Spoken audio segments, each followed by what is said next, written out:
Giles, it's a corpse. Right, become a moment. Mr. Hale, go in there and demand our speech. A moment, sir, a moment. I'll be hanging my wife. How would you dare come roaring into this court? Are you gone daft, Corey? You're not a Boston judge yet, Haythorne. You'll not call me daft. Who is this man? Giles Corey, sir. I am asked the question, and I am old enough to answer it. The name's Corey, sir. Giles Corey. I have 600 acres in timber in addition. To be my wife would be condemned now. And how do you expect to help her cause with such contemptuous right? Be gone now. Your old age alone keeps you out of jail for this. They'd be telling lies about my wife, sir. Do you take it upon yourself to determine what this court shall believe and what it shall set aside? We mean no disrespect, sir. For a moment. Disrespect indeed! It is disruption, mister. This is the highest court of the supreme government in this province. Do you know it? I only send my wife to read a book, sir. And they come and take her out of my house, book, right? What books? It is my third wife, sir. And I've never had no wife that be so taken to books. And I thought to find the cause of it, you see. But there were no witch I charged her for. I broke charity with the woman. I broke charity with her. Excellency, he claims on evidence for his wife's defense. I think it Let us justice submit his must... evidence in a proper affidavit. You're certainly aware of our procedures here, Mr. Hale. Clear this room. Come now, Giles. We are desperate, sir. We come here 3 days now and cannot be heard. Who is this? Francis Mercer, Excellency. His wife Rebecca that were condemned this morning. Indeed. I'm amazed to find you here in such uproar. I have only good report of your character, Mr. Nurse. I think we must both be arrested in contempt, sir. Let you write your plea, and in due time... Excellency, we have proof for your eyes.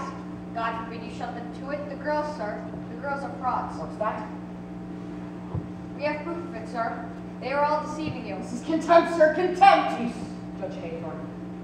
Do you know who I am, Mr. Nurse? I surely do, sir, and I think you must be a wise judge to be what you are. And do you know that near 400 are in the jails from Marblehead to Lynn, and upon my signature? And 72 condemned to hang by that signature. I never thought to say to such a weighty judge, but you were deceived.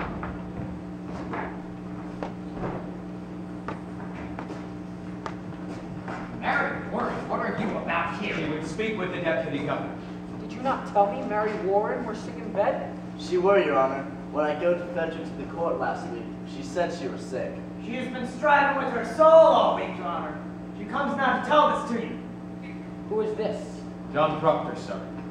Elizabeth Proctor is my wife. Beware this man, Excellency. This man is mischief. I think you must hear the girl, sir. She may have something to say that could...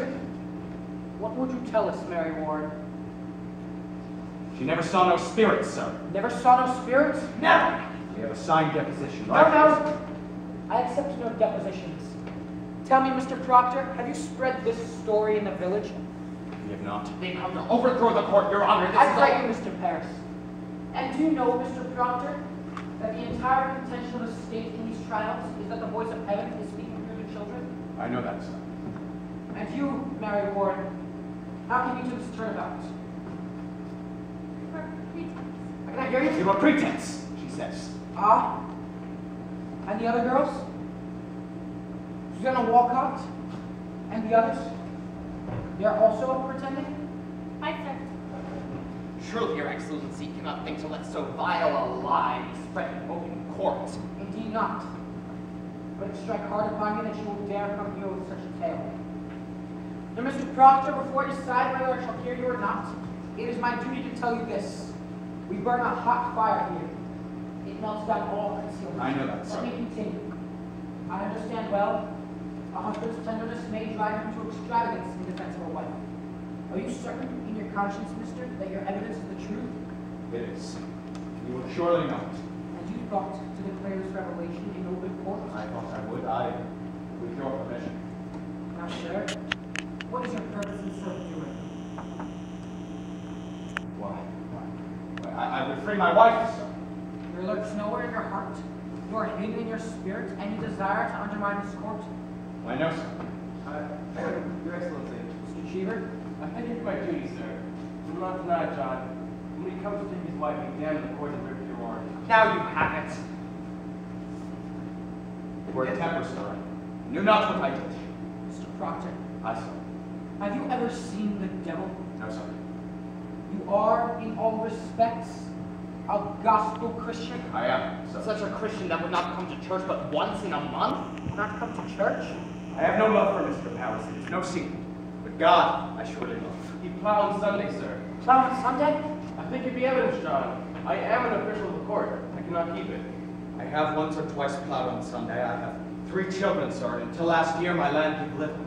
You'll find other Christians that do plow on Sunday if the truth be known. Excellency, I cannot think you may judge the man on such evidence. I judge nothing. I tell you straight, mister, I have seen marvels in this court. I have seen people choked before my very eyes by spirits. I have seen them stuck with pins and slashed by daggers. I until this moment have no reason to suspect that the children may be deceiving me. Do you understand my meaning?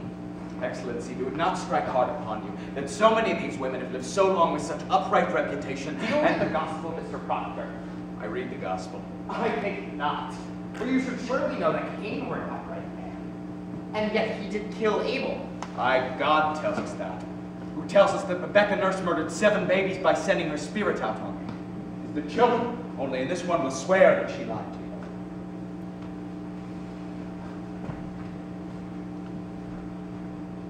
Aye, she's the one.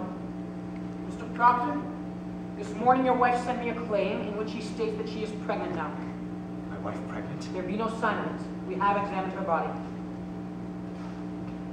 But if she says she is pregnant, then she must be that. That woman will never lie, Mr. Danforth. She will not? Never, sir. Never. We have thought it too convenient to be credited. However, if I should tell you now that I shall let her be kept another month, and if she begins to show her natural signs, you shall have her living yet another year until she is delivered. What say you to that? Come now.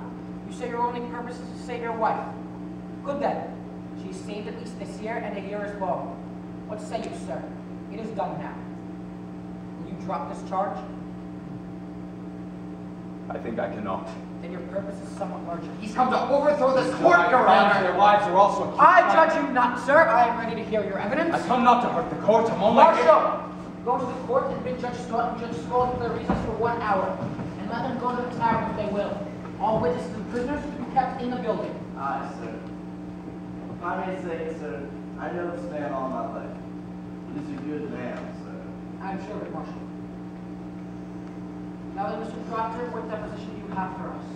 And I beg to be clear, open as the sky and honest. Well, I'm a lawyer, sir, so I'll... If you're in heart to need no lawyers, proceed as you will. Will you read this first, sir? It's sort of a testament. People signing it declare their good opinion of my wife and of Rebecca and of Martha Cole. They're good. These are all landholding farmers, members of the church. You'll notice, sir, they've known the women many years and never saw no sign they had dealings with the devil. How many names are here? 91, Your Excellency. These people should be summoned. Question. Mr. Danforth, I gave each people my word that no harm would come to them. This is a clear attack upon the court. It's every defense and attack upon the court. All Can no one- innocent and Christian people are happy for the courts in Salem.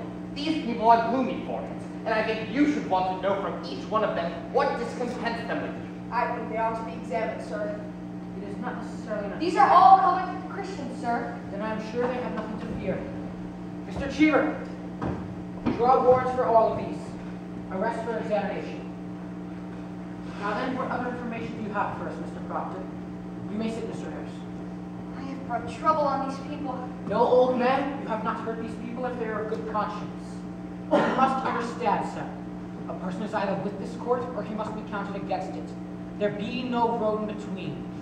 This is a sharp time, a precise time. We live no longer in a dusty afternoon.